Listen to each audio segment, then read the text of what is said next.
Un cordial saludo a todas, bienvenidas, muy buenas tardes. En nombre del Museo de la Mujer y de su fundadora y directora, nuestra querida doctora Patricia Galeana, les damos la más cordial bienvenida a este centro de difusión de una nueva cultura de igualdad sustantiva entre todas las personas, independientemente de su sexo o cualquier otra condición.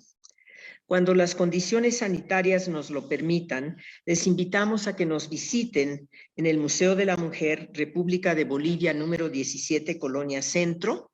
Son 2 cuadras atrás de Catedral, así es que llegando al Zócalo se llega en un momento. Y entonces nos vemos en Bolivia, número 17, Colonia Centro. Pueden contactarnos a través de nuestras redes sociales en Facebook, Museo de la Mujer, en Twitter, @Museo de la Mujer, y en nuestra página http://, todo corrido, museodelamujer.org.mx. Entonces, sin mayor preámbulo, quiero que presentemos la actividad de hoy, que es esta 5ª sesión del curso de Historia. Me corriges, Gloria, si no tengo los datos correctos. Y vamos entonces a tener una exposición que sé que será muy interesante para todas nosotras, que nos va a hacer el favor la doctora María de Lourdes Alvarado de presentar. Voy a dar lectura, si me lo permiten, a la semblanza de la doctora Lourdes Alvarado. Es doctora en Historia por la Facultad de Filosofía y Letras de la Universidad Nacional Autónoma de México. Es investigadora del Instituto de Investigaciones sobre la Universidad y la Educación e integrante del Sistema Nacional de Investigadores. Asimismo, es profesora en la licenciatura en Historia en la Facultad de Filosofía y Letras y tutora tanto en el Colegio de Historia como en el de Pedagogía de la UNAM. Sus líneas de investigación son Historia de la Universidad y de las Instituciones de Educación Superior, siglos XIX y XX, y Educación Superior Femenina en México durante el mismo periodo. En la actualidad coordina el seminario La enseñanza de las ciencias y las humanidades en la Escuela Nacional Preparatoria, siglos XIX y XX, junto con el doctor Rodrigo Vega y Ortega Báez. Forma parte del comité directivo del programa Seminario de Investigación sobre Historia y Memoria Nacionales. Es autora y coordinadora de 10 libros, numerosos artículos y capítulos de libros. Entre sus publicaciones destacan La polémica en torno a la idea de la universidad en el siglo XIX, en 1994 lo publicó, En torno a la idea de la universidad en el siglo XIX, 1994, como decía, Tradición y reforma en la Universidad de México, también 1994, La educación superior femenina en el México del siglo XIX, Demanda social y reto gubernamental, 2004, Educación y superación femenina en el siglo XIX, 2 ensayos de Laureana Wright en 2005, Cátedras y catedráticos en la historia de las universidades e instituciones de educación superior en México, 1, 2 y 3 volúmenes del 2008, Revista Positiva, 1901-1914, Sistema de Información Digital, 2010, Grupos Marginados de la Educación, siglos XIX y XX, 2011, El proceso de creación de la Universidad Nacional de México a través de las fuentes documentales, 2014, y En la senda de la profesionalización femenina, 1867-1929, publicado en 2016. Ha ocupado diversos cargos académico-administrativos en la UNAM, tales como consejera universitaria, 2 veces secretaria académica del Instituto de Investigaciones sobre la Universidad y la Educación y secretaria académica de la Coordinación de Humanidades. Actualmente es consejera en el Consejo Técnico de Humanidades de la UNAM. Creo que con esto, aunque su semblanza, nada más su semblanza, no digamos el currículum vitae es mucho más largo, pero queremos escucharte, querida Lourdes. Adelante. Muchas gracias por la presentación, muchas gracias también por la invitación a la doctora Galeana. Le agradezco muchísimo que una vez más me tenga presente, así como pues a todas sus colaboradoras muy lindas, a la doctora Gloria Luz Alexandre, que siempre está acompañándonos, y por supuesto a todas las personas que son tan amables y que se toman el tiempo para escucharnos en esta plática, en esta conversación. El tema, como lo habrán visto en el programa, se llama, por el que voy a exponer, Mujeres, Educación y Libertad, se hace camino al andar. ¿Por qué? Porque precisamente toca el módulo sobre la etapa del liberalismo y bueno, pues relacionado con el comportamiento educativo de las mujeres y la importancia de esa etapa, de ese momento histórico para el desarrollo pues de todas las mujeres de su tiempo, de algunas, no todas, algunas. Por razones obvias, no todas las mujeres en el siglo XIX participaban de este tipo de inquietudes, sin embargo, no por eso dejan de ser fundamentales y muy significativas, pues en cuanto a la historia de la educación femenina. Y se hace camino al andar, que es en la segunda parte del título, porque obvio que en muchos de los casos de estudios históricos, en lugar de hablarse de hechos concretos, de logros concretos, de personajes muy específicos, se habla de procesos. Y en el caso de las mujeres, pues creo que es muy marcado estas situaciones, son procesos. Las cosas no se hacen de un día para otro y son procesos de larga duración, al punto que muchas de las cosas que pueda yo mencionar aquí todavía están en vías de desarrollo, todavía están en ese proceso, pero siempre dando pequeños pasos adelante que tienen gran significación por lo que representan. Entonces, bueno, este es el tema y iniciamos con una pequeña introducción. ¿Son personas las mujeres? Bueno, si ustedes oyen que digo eso, se quedarán pues un poco desconcertadas, ¿no? ¿Cómo poner en duda el carácter de personas de las mujeres? Sin embargo, estas palabras, estas 4 palabras, ¿son personas las mujeres? Es el título de una breve, sorpresiva nota hemerográfica publicada en México por la revista Universal de junio de 1875, la cual, esta publicación muy breve, da cuenta del desarrollo de una calurosa polémica en torno a la naturaleza femenina que sostuvieron 2 periódicos norteamericanos del mismo año, el Women's Journal y el Boston Pilot. Entonces, ¿cuál es ambos norteamericanos, decía yo, del estado de Massachusetts? Y los reproduce la revista Universal en México, pues por la novela, pues porque era realmente una provocación, una pregunta de este tipo, ya que poner en tela de duda la naturaleza humana de las mujeres, pues era algo inesperado, ya que en el caso de los indígenas se había discutido, se había polemizado este mismo punto, si los indígenas eran personas en el siglo XVI, y bien avanzadito el siglo XIX, en 1875, se estaban haciendo esa pregunta sobre la condición natural de las mujeres. Si no eran personas, pues pertenecían al reino animal, pero pues quién sabe en qué categoría, ¿verdad?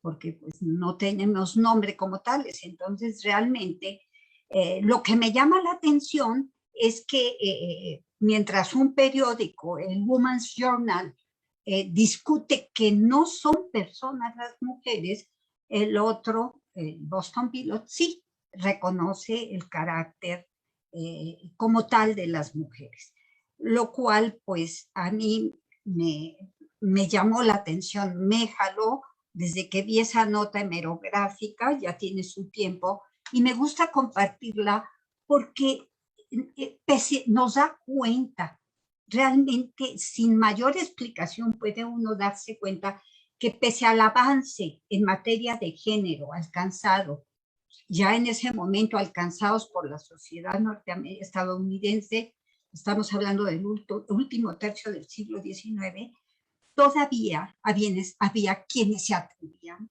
a poner en tela de duda una cuestión tan básica, ¿sí? Y que sin duda no es una pregunta al azar, sino que tenía mucho fondo y consecuencias, digamos, consecuencias inmediatas, de muy fuerte impacto. Una de ellas es la percepción social sobre la capacidad de las mujeres. Si había la duda de que las mujeres tuvieran una condición humana, o sea, racionalidad y todas las características, pues bueno, la manera de ver a las mujeres es mucho más, es notablemente despectiva, digamos, o poca crédito a las mujeres si se aceptaba que no eran personas. Y junto a eso no era solo eso, sino las mujeres tenían un desempeño inmediato, pues, probablemente de menor calidad. ¿Por qué? Porque ellas mismas no se sentían al nivel que sus compañeros, sus congéneros del género masculino. Sus capacidades. ¿Cuántas no sean nosotros? A veces nos cuesta trabajo aceptar que podemos hacer, que podemos enfrentar un reto. Si de entrada sabemos, estamos convencidas que no tenemos la misma condición existencial que los hombres, pues entonces sí que nuestras capacidades, vemos, ¿no?, o medimos nuestras capacidades con una cuchara más pequeña. El desempeño de las mujeres pues también se veía afectado, sus aspiraciones y sus proyectos futuros.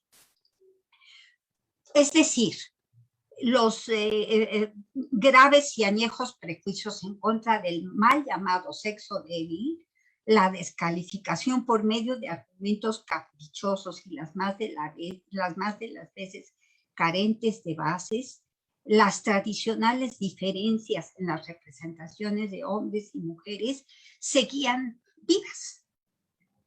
En cierta medida, continúan estas, en cierta medida, en cierta proporción, algunas de estas actitudes, de estos de la autoestima o de las autovaloraciones de las mujeres, pues siguen estando presentes, siguen siendo un problema general y yo diría que global, que se ha padecido y tratado de resolver, aunque con matices y tiempos diferentes por los distintos pueblos, por los distintos grupos, los distintos sectores que se someten a estas preguntas de acuerdo a sus diferentes niveles y desarrollos culturales y organización política. El simple título que mencioné en este escrito da cuenta de un largo y complejo proceso histórico que el sector femenino de la población tuvo que superar para gozar, como acontece hoy día, de condiciones un poco más equitativas, bueno, un poco consistente. La historia de la educación, disciplina relativamente nueva, porque bueno, se empieza a consolidar a raíz de la década de los 70 del siglo XX, nos ayuda a visualizar y comprender ese tipo de hechos, de procesos, percibir las notables diferencias y los arduos combates que las mujeres han tenido que librar para ganarse un espacio en los distintos niveles, en los distintos ámbitos sociales, culturales y en los distintos niveles educativos al que recibieron tradicionalmente. Para ello, las mujeres no fue, como les decía, no fue una situación inmediata, no fue un triunfo de un día, un logro de un día, sino que tuvo que pasar la educación de las mujeres. Yo digo por distintas etapas, distintas estaciones vitales. Algunas veces coinciden los tipos de educación que voy a mencionar. Hasta ahorita son los que yo he registrado. Se inicia con una educación propia del sexo, la más tradicional, en el hogar o en las escuelas. Ya posterior a la conquista, empiezan a desarrollarse a mediados del siglo XVI las amigas, y ahí pues se concretan fundamentalmente a una educación propia de las mujeres, adecuada como se consideraba que era la educación para las mujeres. Sí, algunos conocimientos muy básicos, en algunas veces cuentas muy básicas, a leer, porque era importante para acercarse a los libros religiosos, y muy pocas ocasiones excepcionales escribir, porque lo que no se debía, lo que no era correcto, lo que no era conveniente, es que las mujeres se vincularan con el espacio exterior. Sí, podían vincularse a la iglesia, vincularse a las familias, a las casas, a los familiares, algunas ceremonias de tipo, pues, ¿qué les diría yo? Oficiales, que las llevaban los padres, pero hasta ahí.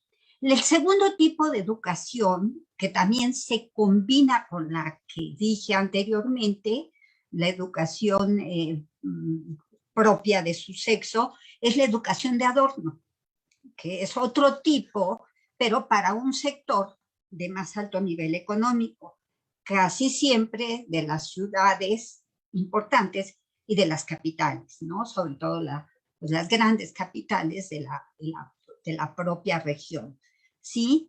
Y esta educación de adorno incluía baile, piano, canto y algunas otras actividades más, y se les daba a las mujeres en su casa, y generalmente por preceptores o preceptoras. Lizardi, en la novela La Quijotita y su prima, hace un llamado a los padres que cuidado con los preceptores varones. Digo, no entra en detalles, pero a buen entendedor, pocas palabras, y uno se da cuenta que hay ahí pues experiencias que han acompañado a la historia del ser humano y de las mujeres, y estaba pues poniendo en un terreno seguro a las niñas, haciendo recomendaciones a los lectores. Después, si viene una educación más avanzada, que no quita que aunque recibieran ese tipo de educación algunas mujeres, pues tuvieran como complemento la de adorno, pero tiene características distintas. Es la educación para formar a los ciudadanos del futuro, y esta viene como una consecuencia del periodo ilustrado, nace ya como más formalmente. No quiero decir que no hubiera algunos casos excepcionales que se adelantan, pero generalmente ya en el siglo XIX en México uno encuentra toda esta cauda de interés, de recomendaciones de periodistas, de intelectuales, de políticos, dándoles a las mujeres la pues recomendación, no quería repetir la palabra, pero pues es la que se me viene a la mente, que se educaran para poder educar. A mí me llama muchísimo la atención, porque pocas veces se dice para que ustedes también tengan objetivos en su vida que les interesen y puedan educar de una manera correcta a sus hijos y a sus hijas, aunque no hacen la diferencia. Particularmente se menciona a los hijos, y por eso yo he puesto a los ciudadanos, pero bueno, conforme va pasando el siglo XIX y el bombardeo de ideas y de consejos que se dan a través de la prensa, fueron también moviendo el interés de la sociedad, y empieza a haber, y esto es a lo largo del XIX, pero se inicia de principios del XIX, empieza a haber un interés específico orientado a las mujeres. Después viene casi junto al, ya dentro de la etapa del liberalismo, es la opción tercera, la educación para formar ciudadanos del futuro. Ya al decir ciudadanos del futuro ya es muy clásico en un periodo liberal, republicano, en el que pues ya no hay súbditos, ya hay ciudadanos y hay que acoplar la educación de los hombres y también ya de las mujeres. En ese momento pues ya empieza a ser más común a estos nuevos intereses. Y después viene casi simultáneamente la educación para el trabajo. Ya hay el interés de que las mujeres no caigan en las garras. Dos peligros terribles. La pobreza, que las lleva a una mala vida, a la prostitución, y la prostitución en sí misma. Entonces, por eso era tan importante que en una etapa en que todavía en México había tal crisis de problemas de carácter político que llevaban a golpes de Estado, a caídas de gobiernos, batallas, muertes para los varones, y muchas de las mujeres de distintos niveles socioeconómicos, de distintas regiones y de distintos grupos raciales se enfrentaban al mismo problema, viudez, y no tenían ningún recurso porque no tenían ningún oficio. Por eso viene también de Europa, pero en México empiezan desde los 50 con Comonfort. Hay la preocupación por crear la primera escuela de artes y oficios, y después ya entra en las preocupaciones del gobierno liberal de Juárez, ¿sí? Crearla. Y esto se empieza a reproducir en los distintos estados con altos o bajos en las fechas. No sé exactamente si hay algún estado que se haya adelantado a la Ciudad de México, pero más o menos van parejos, tanto en la creación de normales, en la creación de escuelas de artes y oficios y en las creaciones de escuelas que después se irán constituyendo. Entonces íbamos en la educación para el trabajo, y ya después, pues que coincide con la creación de establecimientos de educación superior y que se van alivianando los intereses y las preocupaciones de los miembros de la sociedad, se les va dando más libertad a las mujeres, pues no falta una minoría de mujeres que se anime. Estoy hablando de la etapa del liberalismo, la plática pues yo la pienso terminar en 10. Entonces, pero en este periodo ya hay una que otra muestra, una que otra mujer que se anima a adentrarse en terrenos masculinos y someterse a las difíciles circunstancias que debe de haber representado para ellas. No obstante que, pues, una de las que pues más se menciona, Matilde Montoya, señala que sus compañeros siempre fueron muy atentos y muy amables con ella, que no había bullying, el bullying de la época. Eso dice Matilde Montoya. Quiero decir que a mí se me hace difícil, pero pues debo de creer en la fuente, porque en la biografía que hace Laureana sobre Matilde, Matilde así lo dice. Entonces, bueno, ya las universidades en el quiebre del siglo XIX al XX, 1910, que históricamente es la fecha en que termina el siglo XIX, 1910, la creación de la universidad, y bueno, trae novedades para las mujeres, para su educación, para su incorporación al mundo cultural de su tiempo, en condiciones cada vez más equitativas entre comillas. Pero ya las mujeres se empieza a ver con más naturalidad el que ocupen un lugar en alguna de las escuelas nacionales que constituyeron a la universidad y posteriormente, como lo veremos, en la Escuela de Altos Estudios. Pero me he adelantado un poco, vamos a retomar el tema. Una vez que he hecho el panorama de este proceso que va con momentos históricos y con otros muchos elementos, porque no son lineales, sino son un conjunto de elementos que va conformando estas posibilidades de las mujeres de acceder al mundo del conocimiento. Por tanto, en el presente trabajo nos proponemos analizar algunos de los acontecimientos determinantes que en el caso de nuestro país propiciaron el acceso de las mexicanas a nivel de estudios superiores. Es decir, analizaremos aquellos momentos de quiebre en los que hay cambios que permitieron su lenta pero progresiva presencia en las instituciones de educación superior. Así es este camino lento, una minoría va abriéndose paso, pero constante. No ceja, ahí están, y el número va avanzando, va creciendo. Hasta ahorita que somos más mujeres, tanto en licenciatura, en total, en las instituciones de educación superior, en las licenciaturas a nivel nacional, somos más mujeres y también en posgrado. Ya somos más mujeres. Entonces, lo cual me parece muy, muy impactante. Por su importancia determinante en todo lo que les vengo diciendo, partimos del año de 1867. La diapositiva número 3. Aquí está la 3. Bueno, decimos partimos de 1867. Tenemos ahí la imagen de Juárez.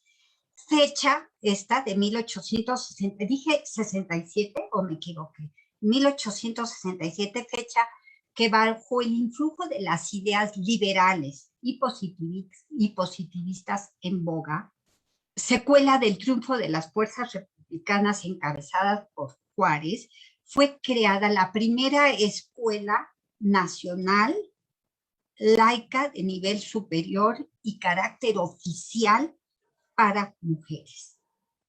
Es muy importante, cada una de las categorías es muy importante, y me estoy refiriendo no a la preparatoria, que es la que está en esta imagen, porque, pues bueno, a Juárez no lo puedo pensar si no es con la preparatoria, y porque es más difícil encontrar fotografías del convento de la Encarnación, donde se fundó la escuela secundaria para personas del sexo femenino.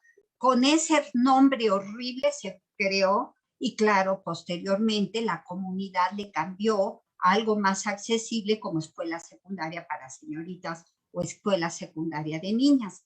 Y fue fundamental porque tenía todas estas características. Era una escuela nacional, era Escuela Nacional Secundaria de Niñas, laica, o con orientación laica, no decía la palabra, pero no se daban clases de religión dentro de la escuela. Y tampoco daban las clases religiosas. En ese sentido, pues tenía la orientación laica. De nivel superior, porque ya no eran educación elemental, sino ya se daban estudios de nivel superior y con carácter oficial, porque el gobierno financiaba la educación para las mujeres en esa escuela, como en la Escuela Nacional Preparatoria, que eran gemelas, digamos, nacen en la misma etapa, producto de la misma ley, y tienen características semejantes, en el sentido que las dos tienen una orientación laica, las dos son escuelas oficiales, las dos son escuelas nacionales. No en todo hay diferencias importantes, pero algunas sí coinciden y coinciden en el tiempo. Está de más decirles que ambas escuelas, la preparatoria y la secundaria de niñas, son fundamentales para las mujeres. Las dos, nada más que una entra a ese tema un poquito más tarde, la preparatoria, pero las dos cumplen su objetivo y de eso hablaremos un poquito más tarde. Cerramos la plática con 1910, como dijimos anteriormente. Y esperamos que este ejercicio, esta revisión histórica, permita reflexionar sobre la gesta que tanto en nuestro país como en otras partes del globo permitió el acceso gradual de las mujeres a las aulas de educación superior y al desempeño profesional. Los inicios es la segunda etapa. Si bien la primera parte del siglo XIX trae pocas novedades para las mujeres, se repiten muchos de los intereses y de los prejuicios que venían arrastrándose desde el siglo XVIII, en la prensa de la época se hizo patente la creciente inquietud de algunos hombres ilustrados e incluso algunas mujeres por fomentar la instrucción de ellas, del sector femenino de la población. Cabe destacar que ciertos periódicos procuraron atraer la atención de las lectoras y más tarde su colaboración efectiva en remitidos que mandaban a los redactores de la revista y empezaban con notas muy breves, mujeres u hombres con seudónimos masculinos a participar en la comunicación hemerográfica en las revistas. Hasta entonces las mujeres se concretaban más a poesía, a descripciones del paisaje, al género epistolar, pero ya tener actitudes participativas, dar sus opiniones, pues fue un cambio muy importante. Y yo tengo algún trabajo sobre las participaciones de las mujeres desde el periódico, todavía en la etapa finales del virreinato, en 1805 a 17 es el diario oficial, y ahí hay muchas participaciones femeninas remitidos que nos hablan de las mujeres, de su condición social, de sus preocupaciones y de sus llamados, en algunos casos literalmente llamados a una mejor educación. Son múltiples las notas de este tipo, la mayoría están orientadas a cómo formar mejores madres de familia. La tercera opción que vimos anteriormente, ¿sí? Educar para ser buenas educadoras. Y en ese sentido, pues encontramos a un artículo que a mí me gusta mucho, que he comentado en algunas ocasiones, porque aparte de todo me parece que por el contenido es escrito por una mujer, o al menos una mujer le describió la experiencia a algún hombre porque se usaba mucho que los hombres usaran seudónimos femeninos. El seudónimo es la viuda queretana, quien, por cierto, mostraba, cosa que me hace un poquito de ruido, mostraba un amplio conocimiento de los teóricos en educación europeos. Por ejemplo, habla mucho de Fénelon todo el tiempo y de algunos otros de su tiempo. Bueno, no de su tiempo, sino que en su tiempo estaban siendo comentados. Quien les decía que mostraba esto y confesó en un artículo, que son realmente más que un artículo, sino un escrito ya más amplio, confesaba que pese a sus difíciles condiciones económicas, porque tenía a cargo 5 hijos pequeños, ella lo dice así literalmente, y una madre anciana. Y pues entiendo que es una mujer sola, viuda, pero bueno, se las agenciaba, y textual, para hurtar al tiempo algunos momentos para el estudio que sea capaz de servirme para la educación de mis hijos. La 4, por favor. Y bueno, excepcionalmente analítica, porque pues no era muy usual que las mujeres en general se cuestionaran a sí misma. Ella, con esa actitud analítica y crítica, poco usual quizás en ese periodo, le planteaba en ese artículo al diarista, como ella le decía pues al directivo del periódico o al que se hacía cargo de la redacción, también una pregunta que era muy interesante para su momento. La pregunta es textual y le preguntaba de esta manera. Pues está en la pantalla. ¿Qué educación, qué principios puede inspirar a sus hijos una madre que no ha tenido otra, pues se entiende, instrucción, ni otros estudios, esto lo digo yo, lo de estudios, que un abandono lastimoso, dedicado solo a las fruterías y bagatelas que se han hecho en el día, como en todos los tiempos, el objeto de la crianza de las infelices mujeres. Está protestando porque las mujeres se dedican a tonterías, a cosas que no valen la pena, y finalmente ella dice, pues, qué educación, qué principio se le puede dar,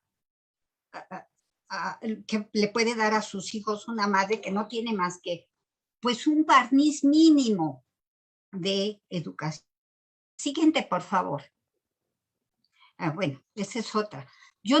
Ella decía, yo no puedo sostener esta idea sin conmoverme sobremanera y sin llorar el abandono con que los hombres en este particular.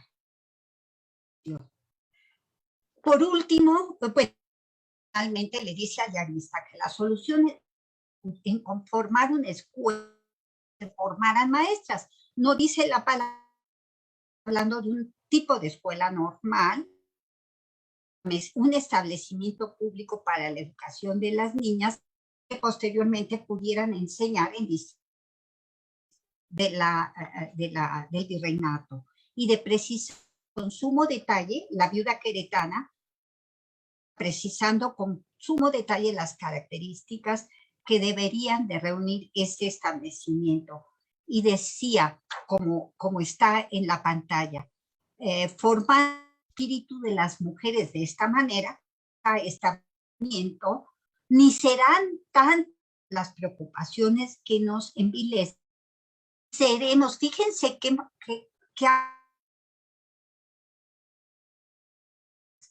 tal vez como unas esclavas, y sabremos dar a hijos si Dios nos tiene para hacer. Me encanta cómo cierra la ley espíritu junto con la de nuestros corazones. Es muy bonita y tiene valor, porque a mí me cuestionan mucho, bueno, ¿quién escribe? ¿Es un hombre con seudónimo femenino o es una mujer? Si es un hombre, es porque sí lo sabía en esa etapa que escriben a favor de las mujeres. Si es un hombre progresista, que está abriéndole los ojos, que está abriendo las mentes de la sociedad de su tiempo para que las mujeres se preparen un poco mejor. Y si es mucho mejor, mucho mejor.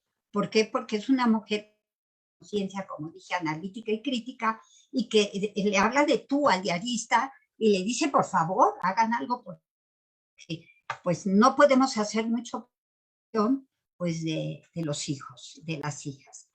Sin los constantes planteamientos, demandas en el mismo sentido, expuestos en los periódicos de la primera mitad del siglo XIX y sostenidos por determinados intelectuales y gobernantes particularmente sensibles al respecto, no fue sino hasta 1867, cuando, como decíamos hace un momento en la presentación, al calor de la derrota del Segundo Imperio y el triunfo de la causa liberal, se hizo necesario contar con legislación educativa. Juárez regresa a la Ciudad de México en 1867 y eran múltiples los problemas magnos que tenía que afrontar.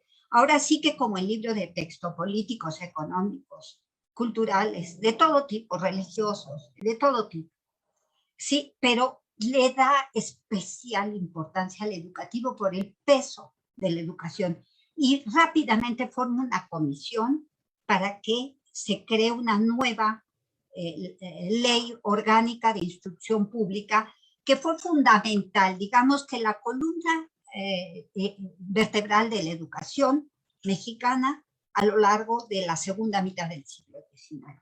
Esta ley, esta es la sexta, sí, tenemos aquí esta nueva ley orgánica, pues realmente es un cambio de 180 grados para la sociedad de su tiempo, porque en principio presenta realmente múltiples novedades en los distintos niveles educativos.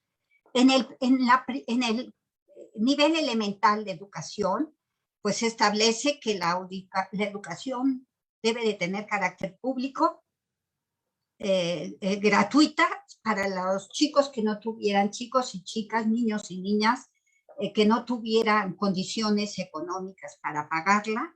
Era casi imposible saber exactamente, salvo en las poblaciones muy pequeñas, quienes tenían dinero para pagarle y quienes no, pero bueno, se confiaba en la voz, en la palabra de los padres de familia, y se estableció esto y realmente se persiguió a los padres de familia que no mandaran a los hijos a la escuela, porque también se establecía que tenía que ser obligatoria. Entonces tenemos la de carácter público, gratuito, obligatorio y orientación laica.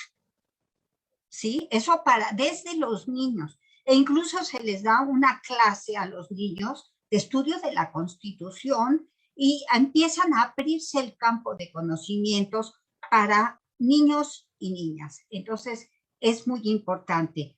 Para el nivel medio, lo que ahorita sería secundaria y preparatoria, se constituye un nuevo plantel que ahorita vamos a ver, pero lo menciono, la Escuela Nacional Preparatoria y la Escuela Secundaria de Mujeres que ya mencioné. Y muy importante, Juárez, con esa capacidad y con esa gran sensibilidad que tenía un estratega, un político nato, dice, no me voy a meter en problemas de clausurar ninguna universidad. Él encuentra que Maximiliano había clausurado la universidad porque en su tiempo, dice Maximiliano, la universidad era una palabra sin sentido. Ya no decía nada la universidad a la sociedad.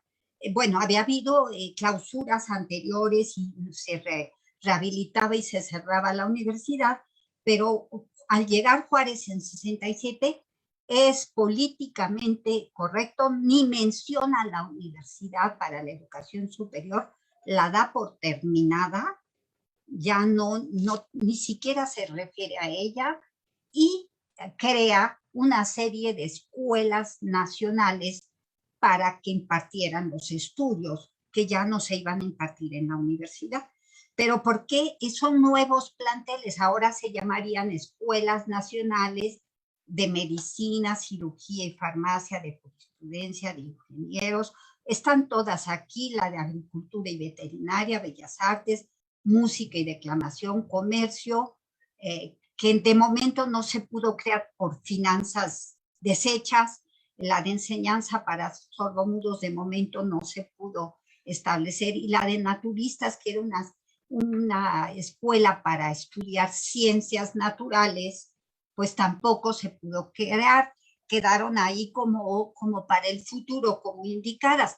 Pero en cambio sí se crean dos planteles que yo les subrayé, el de estudios preparatorios y el de instrucción secundaria para personas del sexo femenino. Ambos fundamentales para la educación femenina, como dije hace un momento. Como indica su nombre, la de instrucción secundaria para personas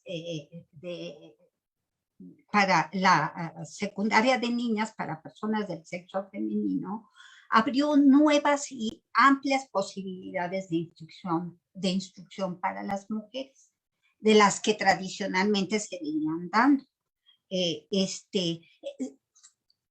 Brincó los límites que se tenían. Por ejemplo, antes se educaban las mujeres cuando accedían a una cierta educación para que fueran profesoras, ¿sí? O preceptoras al menos, y para capacitarlas para el desempeño de algún oficio propio de su sexo, que pudieran afrontar la vida y conocieran algún oficio, o para que tuvieran la mente ocupada y sana, y que no estuvieran pensando en cosas que los padres no aprobaban. Las metas, digamos, en ese sentido, se ampliaron muchísimo porque la secundaria fue mucho más allá. Tuvo 3 aportaciones. Siguiente, por favor. Aquí tenemos una imagen que en la fuente me señalan que es la secundaria de niñas. Por las caritas, pues sí, debo de pensar que en efecto, y vemos el tipo de educación, de instrucción que se les daba. no es inmediata. Esta de abrirse ya a laboratorios y a ese tipo de experimentos viene un poco después, en los 70s, del mismo plantel, pero ya evoluciona. Al principio no tienen ciencias naturales, pero sí tienen escritura epistolar, sí tienen gramática, sí tienen geografía, sí tienen historia. Ya las chicas van teniendo una educación mucho más amplia y después pues realmente una educación muy completa, como la pueden ver ustedes en esta fotografía. La siguiente, por favor. Aquí tenemos a la secundaria para señoritas contemporánea, la nacional preparatoria. Tuvo objetivos mucho más ambiciosos que los que comúnmente se tenía.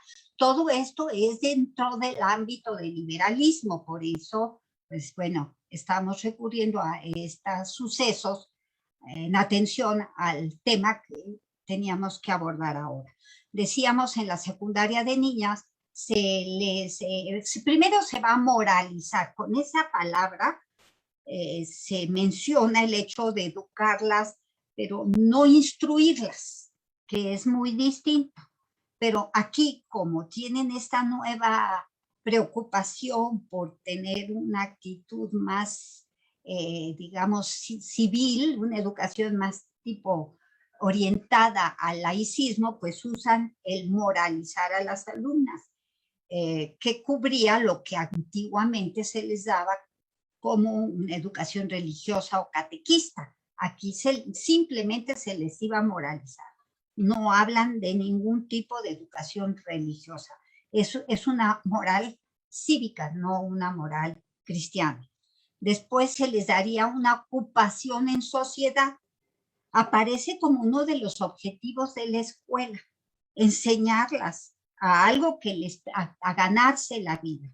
Y a mí lo que me llama más atención, que la tercera objetivo de la escuela secundaria de niñas era proporcionarles a las niñas conocimientos generales que las pongan al tanto de los adelantos de la época, que estuvieran a la par que los países avanzados.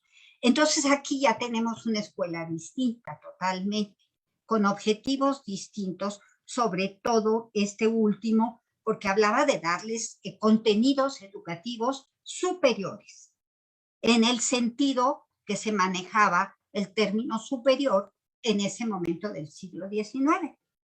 Es decir, por vez primera en México habría un plantel que se dedicaría a para instruir a las mujeres, a las mexicanas, a las jóvenes, en un nivel superior y de un nivel superior y carácter oficial. Sin embargo, a poco de la fundación de esta escuela, que fue ya concretamente se dio en 69 y tuvo su sede en el ex convento de la Encarnación, que si no recuerdo mal, ocupaba lo que actualmente ocupa la Secretaría de Educación Pública, el edificio preciosísimo que está contra esquina de Justo Sierra, enfrente de la antigua Escuela de Derecho. No sé si lo ubiquen ustedes, pero una parte de ese edificio lo ocupó la Escuela Secundaria de Niñas, y que, bueno, pues y la inauguración es muy importante. La inauguración de la escuela se hace el 4 de julio y la directora del plantel dice que es precisamente el día de la independencia de los Estados Unidos de Norteamérica que se inaugura la escuela, porque es de Norteamérica, dice, y eso lo dice el secretario de Instrucción Pública, que era Ignacio Mariscal, dice, porque es de Estados Unidos, de donde nos ha venido la ilustración y la verdadera libertad. Claro, no quieren reconocer a Francia porque acababan de ser invasores de México. Entonces, en ese momento, pues prefieren adjudicar a Estados Unidos el que trajera los conocimientos de la cultura a las mujeres. Entonces, ¿en dónde estábamos? vamos en la... Es que si no, chicas, me hago muchísimas bolas. Decíamos, sin embargo, decíamos, esta escuela secundaria de niñas, a poco de la fundación, empezó a mostrar particularmente interés por preparar a las alumnas para la formación docente.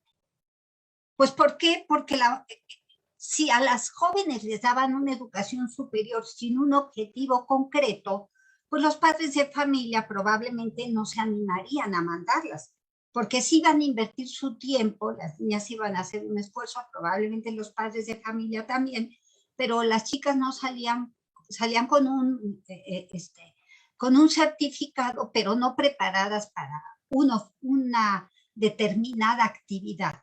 En cambio, si las preparaban para maestras, y en la escuela secundaria se empezó a dar un curso de pedagogía, de didáctica, de pedagogía, de enseñanza, para capacitarlas para enseñar, si se privilegiaba la formación docente, pues las jóvenes, las niñas, las estudiantes, iban a tener muchas ventajas.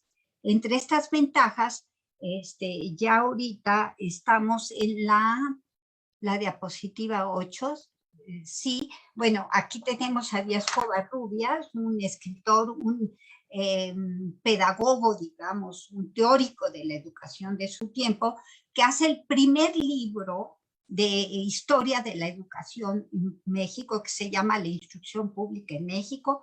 Se publicó en 1875 y lo reeditó por Rúa. Por si alguno de ustedes, Miguel Ángel, seguramente pueden conseguir un facsimilar. Y aquí tenemos a José Díaz Covarrubias, miembro de una familia muy importante liberal del siglo XIX. ¿Qué les puedo decir? Eran 3 grandes hermanos, un científico, Díaz Covarrubias, que como vemos iba más por el campo de la política y de las humanidades, fue director también del Diario Oficial en este tiempo, o sea, un hombre con una gran cultura, y él define cuáles son las ventajas de que se formaran maestras y que en la secundaria hubiera una presión social para que se dedicara más a la formación de maestras. Primero ofreció una instrucción gratuita y de calidad. Era una gran diferencia porque anteriormente había muchas escuelas de distinto nivel privadas. Aquí las niñas se educaban con materias, como vimos, novedosas, de calidad y de manera gratuita. Garantizaban un empleo seguro y honesto. Las niñas que pasaban por la secundaria seguramente iban a encontrar un empleo, porque había muy pocas maestras tituladas.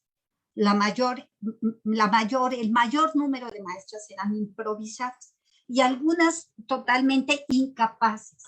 Había unas muy bien preparadas con mucha cultura, pero había algunas a finales de la etapa colonial que no podían ni firmar. Se sabe porque en los documentos está su huella digital y es la directora del plantel. Entonces, bueno, esto de formar una generación de maestras profesionales, pues era una maravillosa, una maravilla, iban a tener un empleo. Y José Díaz Covarrubias, el personaje que están viendo, dice algo terrible, pero muy realista.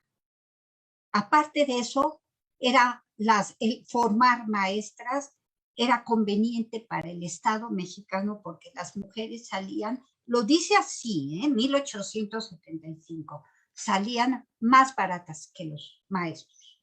¿Por qué? Porque eran más cumplidas, porque abandonaban menos los trabajos y porque cobraban menos dinero. Y porque eran muy responsables. O sea, todas las cualidades y menos dinero. Y eso sale en el libro de la Instrucción Pública en México. Y luego tiene un subtítulo muy grande. Aquí en la portada no se ve, pero adentro es enorme. Bueno, pues así están las cosas en esta escuela secundaria para mujeres. Y finalmente, bueno, pues pasamos a la otra escuela.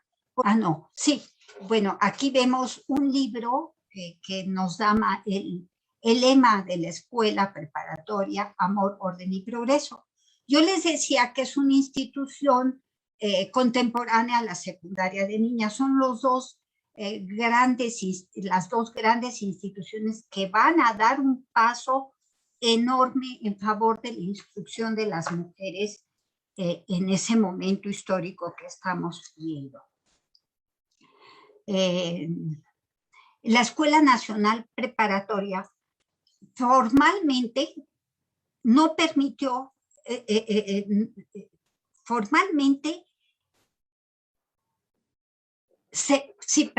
aunque formalmente sí se permitió el acceso de las mujeres, en la práctica, dado el peso de las costumbres y los prejuicios y las rígidas concepciones de género de su tiempo, pues las mujeres tardaron mucho, bueno, mucho es un decir, históricamente es un suspiro, 3 lustros aproximadamente, 15 años, un poquito menos de 15 años, en acceder a la Escuela Nacional Preparatoria.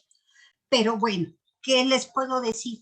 Si a los hombres se consideraba que la Escuela Nacional Preparatoria los corrompía, los deformaba y los llevaba a la perdición, al suicidio, porque al perder la educación religiosa a la que estaban acostumbrados, pues los chicos, según decían los críticos del positivismo y de la Escuela Nacional Preparatoria, pues caían en una desazón mental, emocional, y acababan, porque sí hubo casos de varios estudiantes que se suicidaron, varios 3. Y entonces, bueno, se culpó a la preparatoria de que realmente era una mala influencia en la educación de los niños. Mi comentario es que así se pensaba de la preparatoria respecto a los varones, imagínense lo que se pensaba respecto a las mujeres. Es natural que tardaran las mujeres en inscribirse a la preparatoria. Sin embargo, llegó el momento, estamos hablando de 1881, en que se inscribe la primera alumna a cursar los estudios completos. Antes hubo alumnas que entraban a estudiar telegrafía, dactilografía, alguna lengua extranjera. Por ejemplo, las alumnas que estudiaban en música, ¿sí? Entonces tenían que entrar a la preparatoria, bueno, les convenía entrar a la preparatoria porque ahí se podían inscribir en la clase de francés o de italiano, que era útil para sus estudios, y entonces, pues este tipo de alumnas, o las que querían ir a carreras administrativas, que tomaban dactilografía, mecanografía, es lo mismo, o que empezaba a tener mucho auge la telegrafía entre las mujeres. Entonces, esas no están contadas, pero alumnas que se inscribieran ya para llevar el plan de estudios completo, pues es hasta 1881. La primera es Matilde Montoya, ya es conocida por todos, que estudia de 1881-87 y que causó pues una, ¿qué les diré? Nada de críticas en la sociedad contemporánea, porque fue muy mal visto por muchas personas, por algunas fue muy bien visto, la defendían en los periódicos, pero para muchas era algo terrible. Pues Matilde no solo estudió la preparatoria, sino que se inscribió y simultáneamente, cosa que ahorita pues nos suena imposible, pero en su momento se lo permitieron las autoridades, iba acreditando las materias preparatorias y las materias de la carrera de medicina. Y termina ambas. Se gradúa como preparatoriana en 1887 y como médica, cirujana y obstetra en 1887, y fue la primera médica que cursó el plan de estudios completo de ambas ambos programas, el de la preparatoria y de la carrera de medicina. Siguen su camino muchas alumnas, Columba Rivera, María Sandoval. Columba Rivera es la segunda médica, pero 10 años después. María Sandoval también aproximadamente se tarda 10 años, es la primera abogada. Empezó la carrera de medicina ya que termina la preparatoria, pero pasó por la preparatoria, por supuesto. Y Dolores Rubio, que ella pues más nos sorprende porque estudió ingeniería metalurgista o metalurgia estudió en la escuela de ingeniería y pues se desarrolla en este campo. No alcanzó a recibirse, las otras dos sí, y Matilde Montoya también, y muchos nombres más que no voy a mencionar. Pero, digamos, ¿qué motiva este cambio? ¿Por qué hay en un momento dado, en 1881, una joven que dice viene de Puebla, porque ya estaba en Puebla después de un periplo espantoso, de una serie de experiencias difíciles?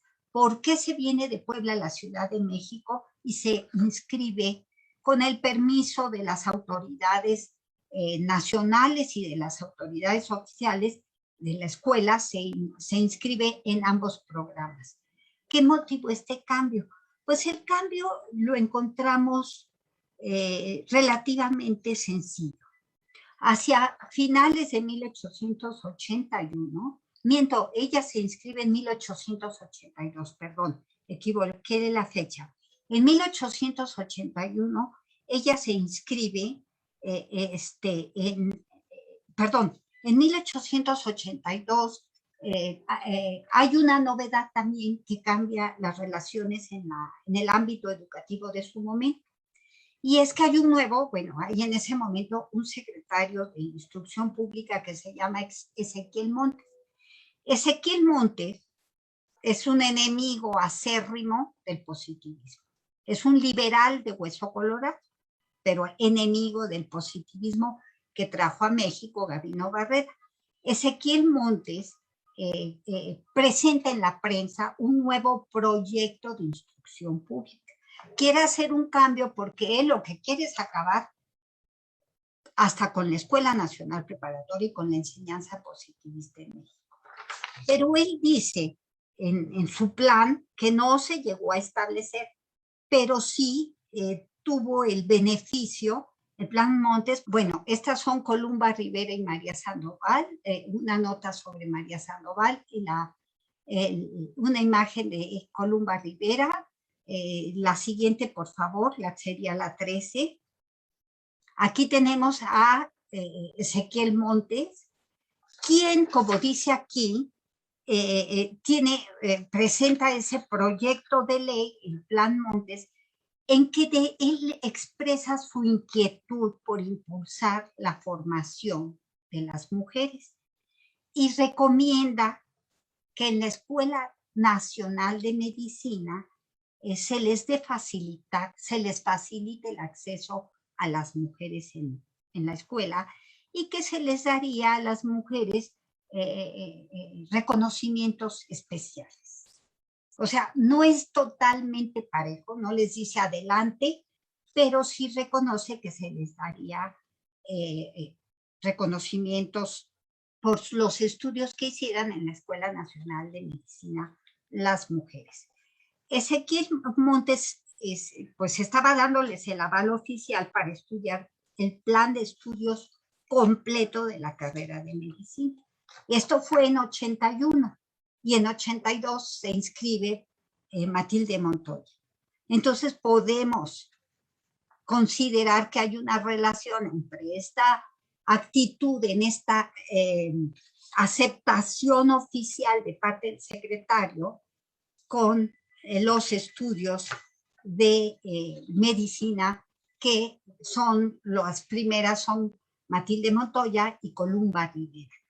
Y él dice textualmente en el artículo de este proyecto de ley, él dice las siguientes palabras, dice, deseando por otra parte que los horizontes de la ciencia se ensanchen para la mujer, a ejemplo de lo que pasa en las naciones más cultas de Europa y América, el Ejecutivo somete a la alta consideración del Congreso la conveniencia de que se facilite en la Escuela Nacional de Medicina el acceso a las jóvenes que quieran abrazar esta humanitaria profesión.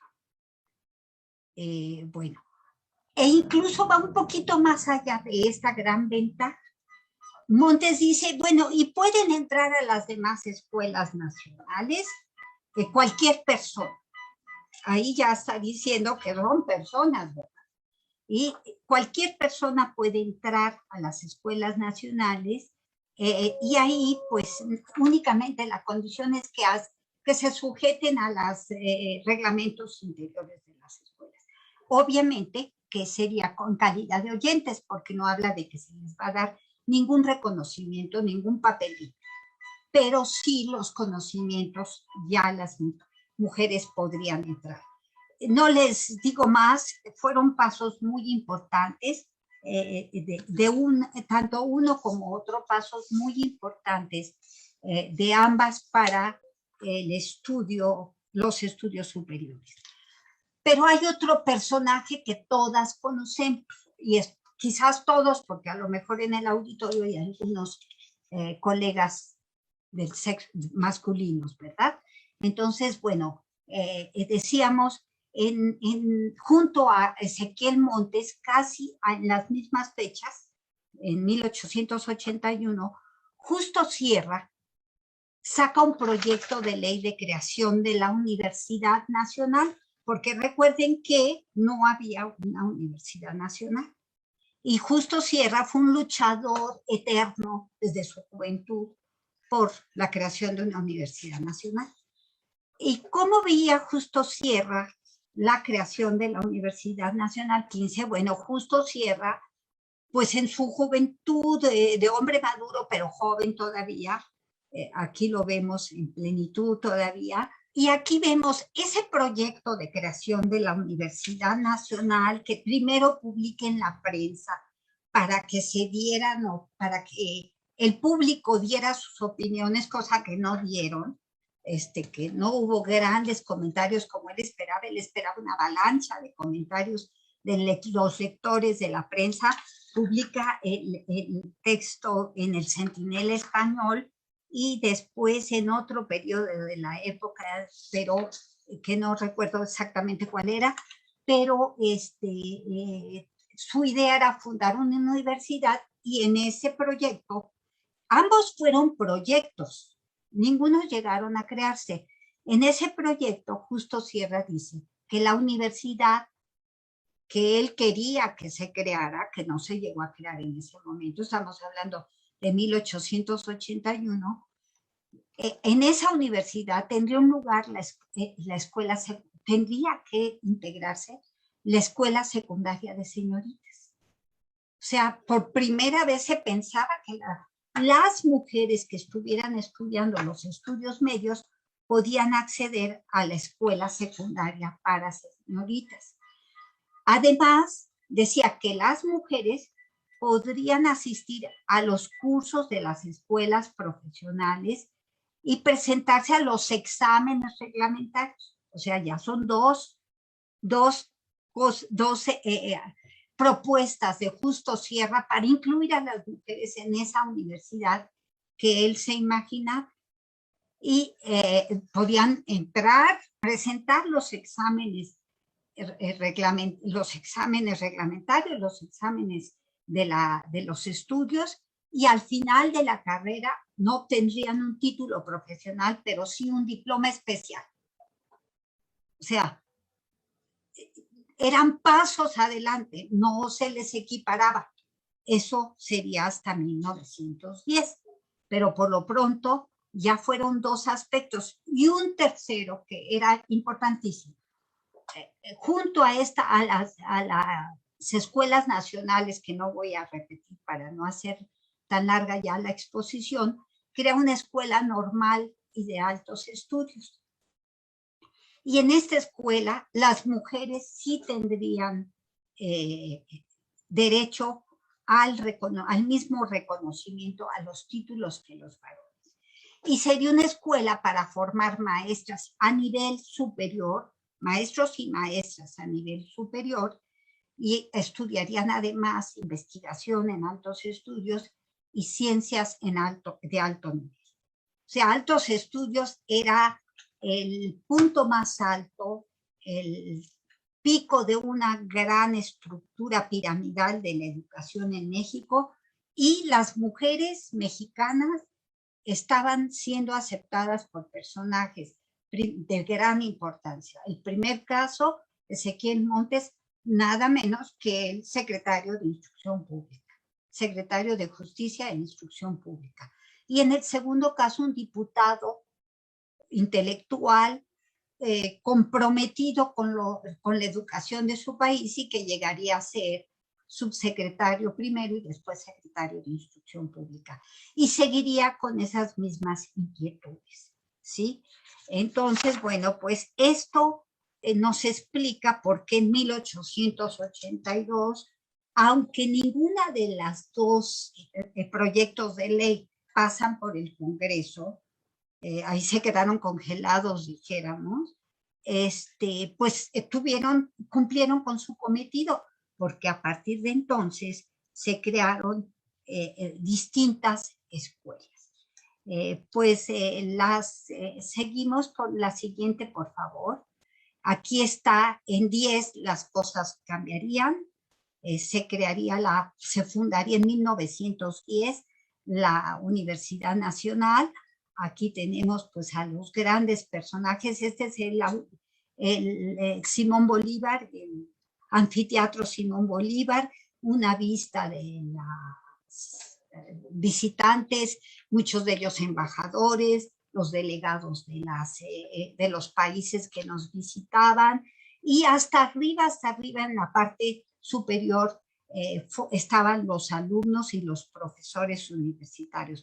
Aquí también estaban en esa ocasión los futuros doctores honoris causa y los ex oficio. O sea, fue el momento esperado y, ¿qué les diría yo?, cultivado por Justo Sierra por muchos lustros. Yo me atrevería a decir décadas, porque él empieza desde 1876, 77 a escribir la necesidad de la creación de una universidad. Y a lo largo de todo este periodo, él en distintos escritos saca el tema. Y a nosotros, hasta que lo logra, precisamente en el contexto de las celebraciones del primer centenario de la República. Que fueron unas fiestas realmente pues impactantes por el lujo que corrió, por los establecimientos que se crearon, pero uno de los más importantes, no solo del ámbito educativo, sino de las celebraciones en general, fue la fundación de la Universidad Nacional de México, en la que ya quedaron incorporadas la posibilidad de que las alumnas se integraran y corrieran las carreras que desearan. La mayor parte se concentró en medicina, pero las hubo también en ciencias químicas, las hubo también en la Escuela Nacional de Bellas Artes. Hubo muchas alumnas que estudiaban pintura, no escultura, en escultura no hubo, pero pintura, sí. La Nacional Preparatoria, sobre todo, en 1910, en la preparatoria, había inscritos apenas 40 alumnas, ¿sí? Lo cual es que deben de haber sido en unos 700 varones en la preparatoria. 40 alumnas son las que registran las fuentes, pero en 1928 eran 219 y en 1929 eran 204. Y bueno, con el tiempo se van creando en esa nueva Universidad Nacional, por ejemplo, la escuela de verano, que a partir de 1925 tiene un gran éxito de alumnas, 345 mujeres en 1925, y decae en los años siguientes probablemente porque son años de la cristiada, de la guerra cristera, porque son años difíciles después, el 29, con los movimientos estudiantil, de la autonomía, y probablemente muchos padres pues decidieron que sus hijos no fueran a la escuela. También hubo muchas alumnas, sobre todo se me olvidaba la más importante, en altos estudios, que pronto por el programa para formar maestros de instituciones de educación superior, de la preparatoria y de las escuelas nacionales que conformaban a la universidad, pues jaló a muchísimas mujeres. Y pues muy pronto, después de su empezó con un número muy reducido, 38, pero hacia 29 tenía 439 mujeres. Como vemos, con esto cerramos esta plática. Les pido mis disculpas porque creo que fue más larga. Miren, ya se me olvidó con las prisas las diapositivas. Esta es muy bonita porque vemos la presencia de las mujeres, probablemente desde los primeros años de la posrevolución. Seguramente las de negro son parte del personal, maestras, y quizás las jóvenes de blancos y de un poco más de colorido son alumnas. Estos son pues inventos míos, deducciones, porque no tengo nada que me señale exactamente quiénes son. Siguiente, por favor, que también es, y aquí están las primeras mujeres, el grupo de las primeras 14 mujeres, alumnas de la preparatoria. Una de ellas es Matilde Montoya, pero si ustedes ven con claridad, de algunas pues no se tiene información. Otras de ellas, por ejemplo, estas dos chicas, pues nada más se supo que querían entrar a la preparatoria y entrar después la carrera de medicina, pero no se sabe más. Pero la primera que sí es registrada y sí cursa la preparatoria completa y termina y estudia la carrera de medicina, pues fue Matilde Montoya. De hecho, entre las primeras mujeres que estudian la preparatoria, son contadas las que logran entrar a la carrera, que tienen pues los deseos, la decisión y la perseverancia, y entran a alguna carrera, y menos aún las que la terminan.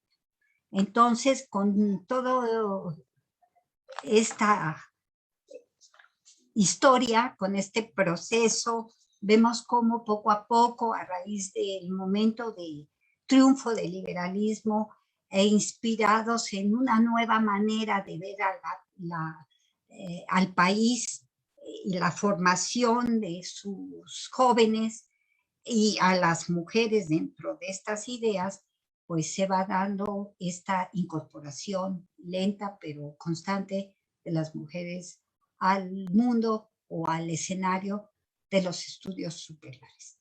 Pues muchas gracias. Con esto termino. Aquí tenemos en la Escuela Nacional de Medicina, ya no la vieron, esa era muy bonita. Bueno,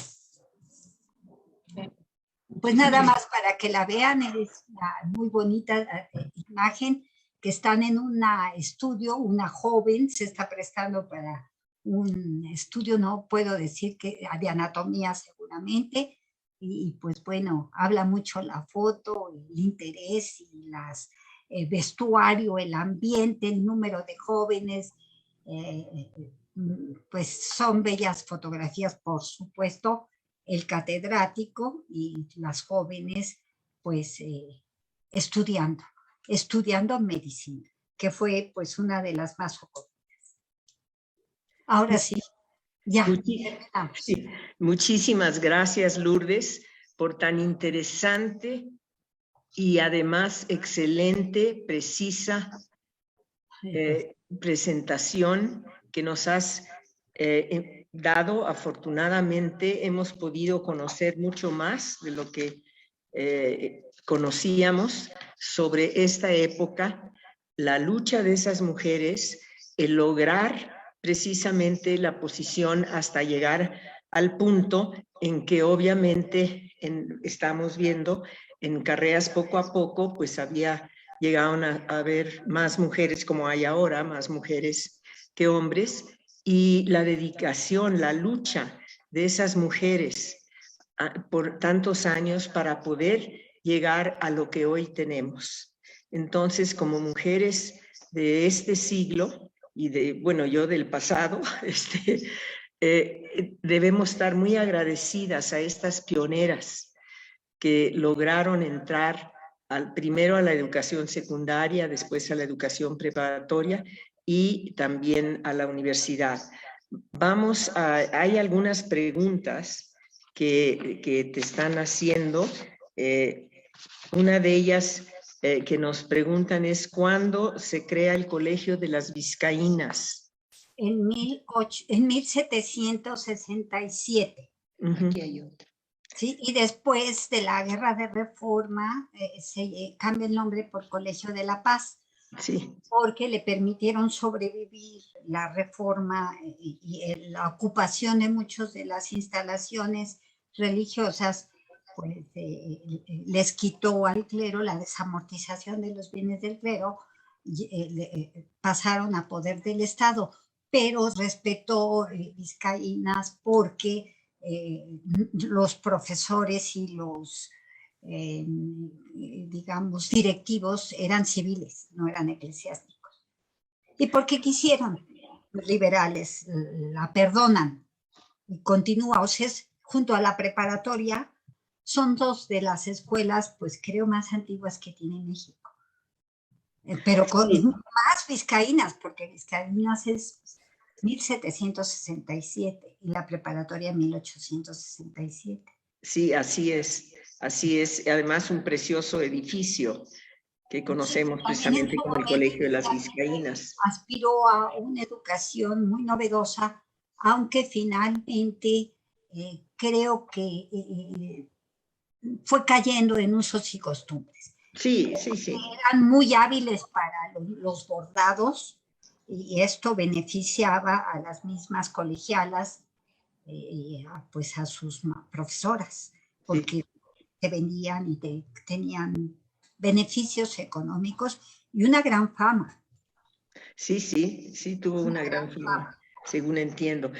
Tenemos varios comentarios, felicitaciones. Araceli Berenice Altamirano Varela dice, y tristemente esa brecha salarial hacia las mujeres actualmente continúa. Tenemos también felicitaciones de Ana Laura Ramírez, excelente. Margarita Torres, felicidades, excelentes presentaciones. Laura Piña Sauceda, muchas gracias, excelente presentación, doctora Lourdes. Y otra pregunta de Moisés Pereira Lezama, para que hubiera esa apertura de Justo Sierra y otros, ¿hubo algún tipo de activismo por parte de las mujeres? No. Justo Sierra desde los 70, en 75 hubo un movimiento estudiantil en México, pero estamos hablando de movimientos más bien masculinos. Sí. Más bien, no falta alguna excepción, sí, podía haber habido. Incluso creo que en la preparatoria hubo un activista que después hace una carrera más, de más alto nivel, pero que las mujeres reclamaran derecho a la educación, sí, desde principios del siglo, lo vimos en la Viuda Queretana. Hay una coleguita que dice, señor diarista, por favor, tengo hambre de ser autora. Quería decir que deseaba escribir. Claro. ¿Cómo iba a escribir si nadie la había enseñado? Y eran muy rigurosos, pues, para las capacidades del manejo del lenguaje. Vaya, y como esas muchas otras, seguramente yo en mi libro sobre educación superior femenina menciono algunos, pero tengo otros escritos y sí se ha estudiado esto y sí se sabe de esta demanda, pero no solo de mujeres, ¿eh? Había algunos periodistas varones, ilustrados, progresistas, que también piden, convocan a una mejor educación de las mujeres. Pero como tal, activismo con el concepto actual, pues no. Justo Sierra traía esa preocupación y se ve que la fue de los 70 en que escribe sus primeros artículos a 1910 que se concreta su sueño, ya próximo a morir, porque él muere en 1912. Yo creo que más de tristeza de que se les cayó el mundo, porque también muere Porfirio Parra, que fue, era director de la preparatoria en 10 y después primer director de altos estudios. Mueren en 12 y en 15 muere Porfirio Díaz, o sea, ese fin de una era lo destruye. Pero digamos, en esos periodos fue afinando sus ideas, pero hay una continuidad de sus distintos planteamientos relacionados con la educación en todos los sectores de la educación. Justo Sierra pensó empieza a desarrollarse el kindergarten en México, los jardines de niños, para decirlo con propiedad. Justo Sierra ve los beneficios y empieza a luchar porque ya había alguna escuela para párvulos, pero empieza a hacerlo como más una necesidad. El que haya un periodo anterior a las primeras letras, a la escuela. O sea, y en cuanto a mujeres, pues no tengo nada como tal. Activismo no. Gracias. Pero sí tengo una gran admiración por el personaje porque sigue. Fue maravilloso. Así es. Perfecto, maravilloso. Hay una mano alzada. Sí. Que quiere participar, Claudia Peña, y después vamos a ver porque hay varias preguntas y comentarios que nos han enviado. Entonces, Claudia Peña, que si le ceden el micrófono. Sí, buenas tardes. No veo a Claudia Peña, ya vi su mano. Sí, Claudia, perfecto, te estoy escuchando y te estoy oyendo. Buenas tardes. ¿Qué tal? Buenas tardes. Primero gusto. Que nada, agradecerle, muchísimas gracias por el tema, gracias por esta tarde que nos brinda de conocimiento, porque desafortunadamente, pues es un tema que no tiene todavía un final, como quisiéramos muchas mujeres, de decir eso sucedió hace mucho tiempo. Vemos cómo todavía hasta ahorita sigue la lucha de la que se mencionaba. Las mujeres seguimos en constante lucha por reivindicar eso que todavía no se ha dado. Soy maestra de educación primaria y vemos desafortunadamente cómo la idea que tienen todavía hasta ahorita las autoridades, que usted mencionaba de hace 1800 y tantos, de esta persona que usted mencionó, José Díaz Covarrubias. Díaz Covarrubias. El hecho de que las mujeres salimos más baratas en costo educativo sigue siendo. Lo seguimos viendo todavía. Y vemos cómo, por ejemplo, en educación preescolar, en educación primaria, en donde la mayoría de las maestras somos mujeres, nuestros salarios son de veras irrisorios. No es el trabajo que nosotros desempeñamos con los niños, con las niñas, no es el sueldo que estamos ganando. Entonces, como lo mencionaban, la lucha no ha terminado. Yo creo que todavía nos queda bastante por trabajar, bastante por exigir, porque es una lucha de exigencia para que en un futuro nuestras hijas, nuestras nietas vean ese fruto y que vean que todo lo que ha ocurrido en la historia, pues de alguna manera ha valido la pena el que levantemos la voz y el que este tipo de temas sigan trascendiendo. Qué bueno, sí, claro. La única es un poco como en broma que ya no se usa tanto, que somos más baratas, aunque yo no estoy en las reuniones de las autoridades educativas, capaz de que usan los mismos términos, lo cual me daría mucha tristeza. Pero es cierto, este es un proceso y mientras haya caídas pequeñas, pero luego remontemos y sigamos adelante. Y de eso no me queda duda, porque las mujeres, y realmente yo no me canso de admirar a las mujeres, porque realmente en distintas condiciones, en distintos momentos, eh, mostramos la capacidad y la fuerza, y no solo para nosotras mismas, sino para la familia, y salimos adelante muchas veces en condiciones muy difíciles, cansadas, estamos de ver alumnas que son madres y que no tienen recursos. Por ejemplo, ahora yo con la epidemia, jóvenes que están en mi clase que me escribían que no podían presentar el trabajo porque tenían que pues ayudar a la familia, atender cuestiones de casa porque la abuela, que era la que lo hacía, ya no está presente. Entonces, en esos momentos, pues yo me quito el sombrero, porque todas las mujeres muestran esa actitud y esa fuerza. Y vamos, bueno, en todos los campos. Digo, lo ve uno en los distintos ámbitos de la vida laboral. Cada vez van ocupando posiciones nuevas y demostrando sus capacidades. Con trabajos se tiene que demostrar esa capacidad. La pregunta de Irma Viridiana Solís Guzmán, quien te felicita primero, que muy interesante y poco estudiada, y dice, en la época que nos menciona, el siglo XIX, ¿se considera que eran intelectuales las mujeres que participaban en la prensa o este término ya es exclusivo del siglo XX? Y antes de que contestes, nada más pido a Laura Bautista que me aclare su pregunta porque hay ahí unas letras que no entiendo. Entonces, adelante para constarle a Irma Viridiana Solís. Ajá.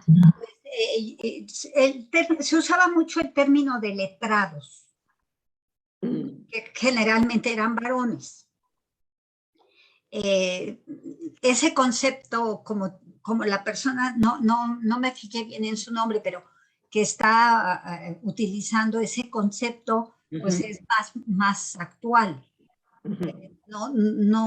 No sí, creo que se le hubiera llamado fácilmente una mujer, una intelectual, pero por ejemplo Laureana Wright, pero ya más adelante en el tiempo, bueno, no tan más adelante, ella muere en 1896, antes tiene toda su actividad, su desarrollo intelectual, pues ella está en algunas asociaciones culturales, intelectuales, en agrupaciones, a la par que los varones, y varones, estoy hablando de Ignacio Ramírez, Altamirano, Guillermo Prieto, Justo y Santiago Sierra, los grandes del momento, y ella se mueve en esos círculos. Si le decían intelectuales a ellos, pues también le tendrían que decir intelectuales a ellas, pero se usa mucho en la prensa lo de letrados. Sí, así es. No dudo que se usara de vez en cuando el término intelectual, la verdad, no lo he detectado como tal, porque lo he de leer sin concientizarlo, pero ahora me voy a fijar.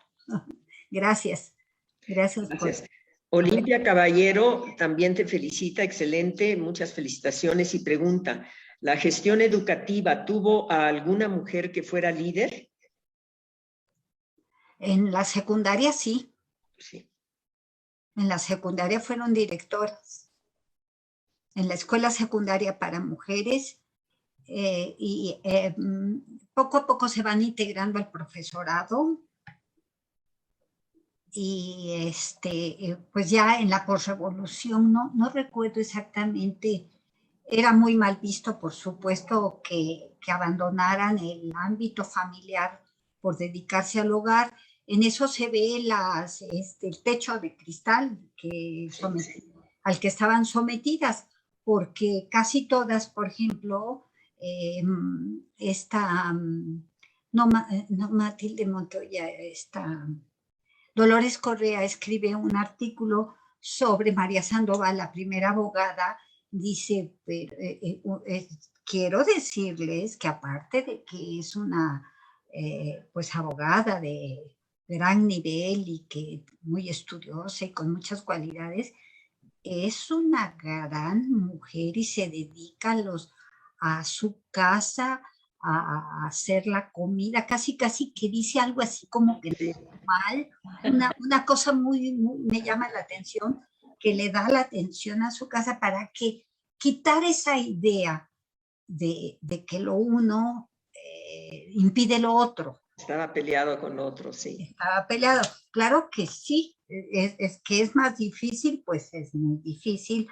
En muchos casos es muy satisfactorio cubrir las dos jornadas laborales, la del hogar y la del trabajo. A veces, pues, es muy complejo porque los trabajos son muy complejos, el ambiente, los problemas. Entonces, las mujeres traen una carga, pues, que antes no era común que la tuvieran. Y bueno, ¿qué les cuento ahorita? Todas, de una o de otra manera, todas. Sí. Pues es raro la mujer que tiene una actitud, una vida más tranquila, que digamos, que no tiene que ganarse la vida, o que no tiene la preocupación de desarrollar alguna inquietud intelectual o alguna vocación determinada, ¿no? Ese tipo de mujeres, pues yo creo que ya son muy pocas, porque como les decía yo, confluyen una serie de elementos. Y pues ahorita, por ejemplo, con la crisis, con el desempleo, pues el número de mujeres, son las mujeres las que están aliviando un poco la economía familiar, creo yo. No tengo estadísticas en la mano, ni soy perito en eso, pero así lo creo. Así, yo lo creo también. Suria Alejandra Romero Ramírez pregunta, ¿cuándo empezaron a ejercer las mujeres? Es decir, iban de oyentes, no se les otorgaban papeles. Las maestras sí ejercían, pero además de ellas, las médicas y abogadas. Bueno, como enfermeras y parteras desde la etapa colonial, casi finales de todo el siglo XIX, ¿no?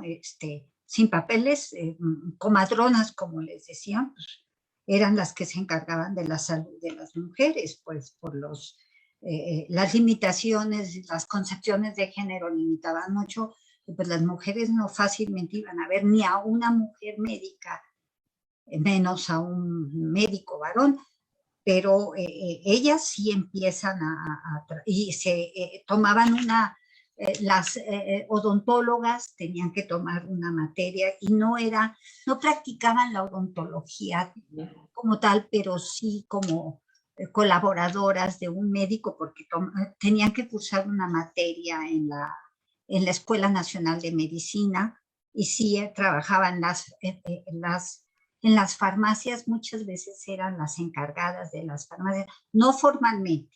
Formalmente era un hombre dedicado a la farmacia, pero ellas eran pues las colaboradoras y las que atendían en las farmacias, las que se hacían cargo de la atención, no de la preparación de los medicamentos, pero sí tenían conocimientos y seguramente aprendían. Y después de que se crea la Escuela Nacional de Ciencias Químicas en 1917, pues muchísimas de ellas fueron, muy moderna la solución, van a la escuela porque les enseñan a hacer, por ejemplo, cremas, cosas para aliviar determinados males de la piel, ya saben, el cutis y las cosas que siempre han preocupado a las mujeres y a la familia, porque no nada más las mujeres, ese es un error de mi parte. Y entonces aprendían ahí a hacer esas mezclas, esos productos, y muchas veces los vendían por su cuenta, no es que los fueran a registrar y a vender formalmente, pero eran medios de ganarse la vida. Y Matilde Montoya pues trabajó desde muy jovencita, primero como maestra, después como ayudante de un médico y después como partera, y la pobre tuvo en una etapa una depresión espantosa, pues yo creo que porque estaba sometida muchas veces a hacer sola los estudios sobre cadáveres, y pues yo pienso no era un mal de la mente, como decían en esa época que estaba agotada, sino más bien pues era un producto de la tensión con la que tenía que trabajar. Por supuesto, por supuesto. Yo, Tenemos una persona con la mano alzada, Reina Morales, que quiere hacer una pregunta. Gracias, buenas noches. Pues muchísimas gracias por la charla, está súper interesante. Es un honor conocerla, maestra Lourdes. Pues más que una pregunta, es un comentario. A todo esto me venía que, bueno, como bien comentaban desde el inicio, no todas las mujeres tenían este acceso a la educación por diversas razones, por el origen, pues desgraciadamente desde la posición que la mujer siempre ha ocupado desde siempre. En mi caso particular, yo recuerdo, bueno, este comentario viene porque así como los hombres de pronto dijeron que eran las mujeres más baratas o cosas así, también hay hombres que han impulsado a mujeres y eso es increíble. En mi caso particular, mi papá. A mí me tocó hace 30 años una época en la que, bueno, terminaste tu secundaria, qué bueno, ahí te quedas porque cualquier día te vas y de nada sirve la inversión. Soy de familia numerosa, de no muchos recursos, y entonces el hecho de cursar la preparatoria era un reto. ¿Cómo crees que vas a estudiar la preparatoria? No, no, no, no te me salgas del huacal. Entonces a mí me tocó, a mi papá tenía esa idea porque le habían dicho los amigos que era muy caro sostener la escuela preparatoria. Y me decía, no, es que los libros y la inscripción y le dije, no, papá, siempre hay maneras. Entonces me tocó buscarle y demostrarle con folletitos y con cosas. Mira, pa, ahí la biblioteca y las copias y solo pago esto. Afortunadamente me quedé donde yo quería y mi papá todo el tiempo me estuvo ayudando con mis libros. Él me compraba mis libros. Mi biblioteca la llené gracias a todos los libros que siempre, cómo le hacía, no sé, pero me conseguía. Entro a la universidad y también me volvió a decir, ¿sabes qué, hijita? Y si no voy a poder, no te preocupes, pa, yo voy a trabajar. Por lo que sea, dejé la escuela, se enojó, me dijo que, pues, para qué despreciaba la oportunidad. Después cursé una carrera técnica y de igual manera, ay, hija, qué bueno, vas a tener tu escuela. Como soy optometrista, le decía, sí, papá, y tú vas a ser mi paciente. Ay, no, capaz que me vas a dejar más ciego. O sea, él siempre ha estado presente en esos procesos. Cuando retomé la universidad que había dejado, fue el primero en decirme, ay, qué bueno, lo que tú siempre quisiste, vas a terminar tu carrera. No fue a mi graduación, pero yo sé que estuvo de corazón. Y ahora, después de tanto drama con la pandemia, con que en casa estuvimos pues días muy difíciles, pues hasta me lo llevo a comer para decirle, ¿qué crees, pa? ¿Qué pasa ahora? Ya me aceptaron en la ENA. Ay, qué bien. O sea, me vio con unos ojos de amor y me dijo, como siempre te sales con la tuya. Dice, pues ahora hasta que termines. Dice, y si yo te puedo ayudar en algo que sé que ya no es como antes, cuenta conmigo. O sea, yo creo que siempre hay un hombre que puede también respaldarnos. Así como nos cierran puertas y nos empujan y nos quieren callar, también hay hombres que sin dejar sus posturas, sin dejar sus ideas, siempre están allí para impulsarnos, hasta para empujarnos si es necesario. Y eso es lo bonito de esto, que por un lado es cuestión de nosotras también irnos preparando, de no hacer caso a esos comentarios y a esas actitudes negativas. Y también es padre reconocer a esos hombres que tenemos a nuestro lado, llámese papá, hermano, marido, tío, padrino, amigo. Siempre va a haber alguien de quien nos vamos a poder afianzar. Muchas gracias. Hay varias preguntas que quisiera hacer y algunos comentarios. Elvira Mascorro dice, entonces el reclamo era la educación cuando en otros países ya era el voto. Bueno, México sí iba por detrás, claro. Nosotros realmente Sierra, por ejemplo, hay un momento en que viaja a Estados Unidos y ve la cantidad de universidades que Pueblito, pues una ciudad pequeña, una población no tan grande, tenía muy buenas instituciones y él dice, creo que en la correspondencia, en una carta que escribe, creo que a Luzú, entonces dice, ya quisiera yo en México tener una de las universidades que estaba viendo en ese mundo. Eso lo de haber sacado en el volumen que se llama En Tierra Yanqui, la visita que él hizo a Estados Unidos y admiraba y rechazaba a los norteamericanos. Por un lado les tenía pánico y veía que México, dice en un momento dado Sierra que México podía, que ellos eran una ave de presa y que México podía ser la presa. Entonces había que ser muy cuidadosos en ese sentido, pero sí, así es. Yo recuerdo, sin embargo, que Ermila Galindo, a principios del siglo XX, 1919 o por ahí, había pedido el voto. Entonces, bueno, sí, no se concedió. Tardamos casi medio siglo hasta los 50 en poder tener el voto, pero sí hubo personas también interesadas, bueno, por lo menos ella interesada en eso. Pero en Nueva York, por ejemplo, de mediados del siglo XX, pues ya hay No, por eso digo, por el 54, por ahí, ¿no? Mediados del 19, perdón. Ah, sí, bueno, lo de Mía Galindo fue en 19, sí, eso dije. Laura Bautista pregunta, una disculpa, fue un error del autocorrector, y pregunta, en cuanto a nivel secundaria, ¿hay alguna maestra que implementara un sistema pedagógico de enseñanza? Se daba una materia de enseñanza de la pedagógica, pero no tengo conocimiento porque las mujeres no hacen memorias, no hay esos documentos, es muy difícil. Y en el archivo histórico de la SEP hay poco del siglo XIX, salvo los expedientes de personal sobresaliente, no hay descripciones, no hay carnita, como yo digo.